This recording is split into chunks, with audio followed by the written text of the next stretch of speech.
దాదాపు 5:30, 6 గంటల ప్రాంతంలో ఎండికోట సీను అనే వ్యక్తి ఫోన్ చేసి, సార్ ఇక్కడ మనం మంచినీళ్ళ బావి దగ్గర, లెనిన్ నగర్ మంచినీళ్ళ బావి దగ్గర ఒక మనిషి చనిపోయిండు.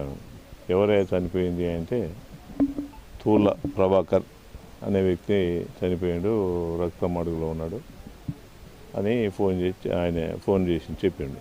చెప్పగానే నేను ఏమంటే దాన్ని పోలీసు వాళ్ళకు, మా వార్డు పరిధిలో కాబట్టి ఏమంటే నేను పోలీసు వాళ్ళకి ఇన్ఫర్మేషన్ ఇవ్వడం జరిగింది. ఇన్ఫర్మేషన్ ఇచ్చినాక డిఎస్పీ గారు, సిఐ గారు, వాళ్ళు మొత్తం పోలీస్ అందరూ వచ్చి, ఆ క్రూ టీము అందరూ కూడా వచ్చి దాన్ని పర్యవేక్షణ చేసి ఎంక్వైరీ చేస్తున్నారు. మహబూబాద్ పట్టణంలోని లెనిన్ కాలనీకి సంబంధించినటువంటి తూలా ప్రభాకర్ అనే డైలీ చెత్త ఏరుకున్నటువంటి వ్యక్తి ఉంటాడు. అతని నివాసం లెనిన్ నగర్లో ఉంటాడు.